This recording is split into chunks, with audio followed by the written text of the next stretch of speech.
Hi guys, this is the presentation of Group 7, Isaac Newton's contribution. Here's my group mates. Sir Isaac Newton was prematurely born on Woolsthorpe, England, December 25, 1642. His father, Isaac Newton Sr., was a wealthy and educated farmer who died 3 months before Isaac Newton's birth. His mother remarried Barnabas Smith and left him in the care of his grandmother. At the age of 12, he reunited with his mother and got to a school, free grammar school. He did not excel in school, but he did earn an opportunity to attend Trinity College, Cambridge, where he went to study law. And he always carried a journal where he write his ideas. In 1665, he graduated with a bachelor degree, but unfortunately his the school he attended was closed after that because of a contagious disease. So he went home and pursued his work or his ideas on mathematics, physics, optics, and astronomy. In 1666, he completed his work on the three law of motion. And luckily, the school reopened and he attended again to obtain his master's degree. As the year progressed, Sir Isaac Newton completed his work on universal gravitation, diffraction of light, centrifugal force, centripetal force, inverse square law, bodies in motion, and variation in tides due to gravity. His impressive works made him a leader of a research, but in 1679, his works came standstill after suffering a nervous breakdown. After regaining his health, he became a leader against King James II for attacking the university. The king wanted the Roman Catholic to be in position in power, the government and academia. Sir Isaac Newton spoke out against King James when William drove King James out of England. Sir Isaac Newton got elected to Parliament. While in London, Sir Isaac Newton became more enchanted to the life of politics and not the life of research. In 1693, he retired from research because he suffered a second breakdown. In 1996, he became a warden of the Royal Mint, and 1999, he became a master of Royal Mint. Philosophiae Naturalis Principia Mathematica is a book written by Sir Isaac Newton, an English physicist and mathematician, published in 1687. This book was written in Latin and its title translates to Mathematical Principles of Natural Philosophy. In his book, Isaac Newton explained his three laws, law of motion and the law of universal gravitation. He used these discoveries to explain different phenomena like the motion of bodies, fluids, and planets.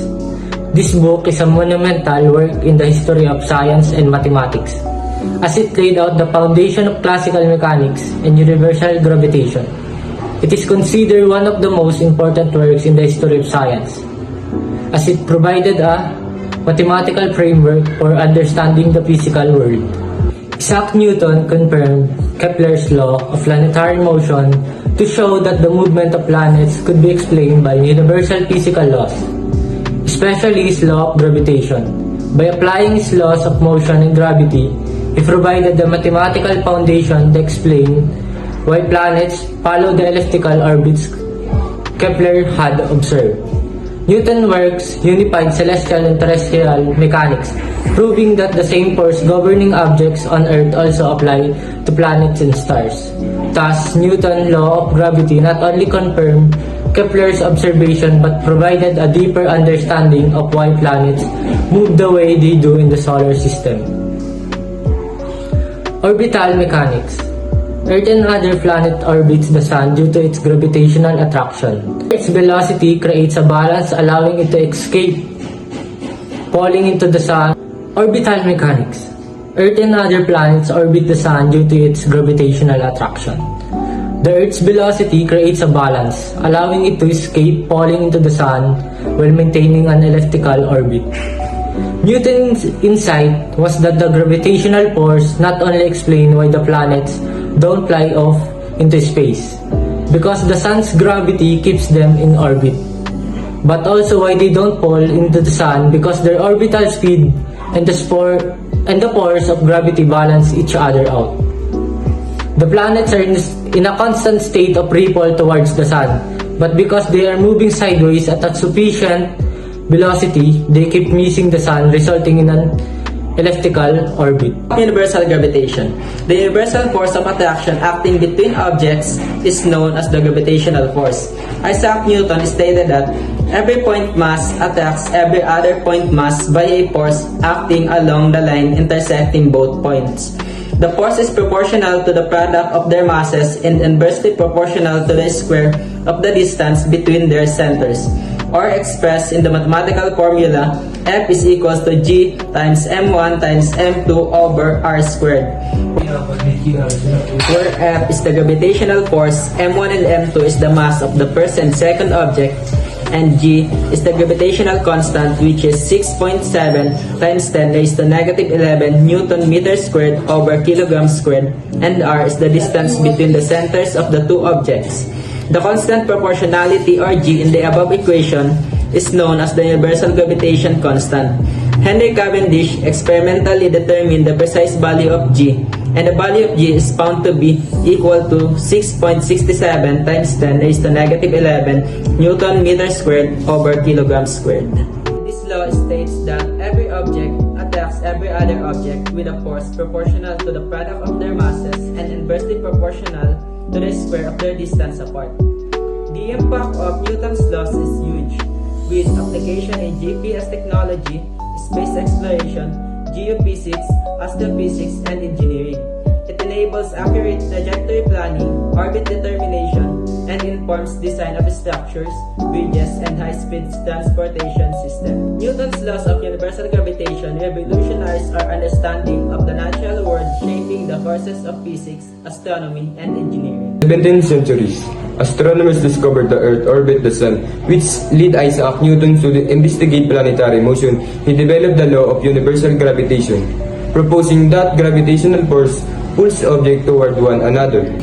Newton's law of motion further supported planetary motion theories, confirmed Kepler's laws that describe how planets orbit the Sun. This law explained the gravitational force planet toward the Sun, creating a centripetal force that balanced their natural tendency to move in the straight line. This balance gave planet in stable elliptical orbit.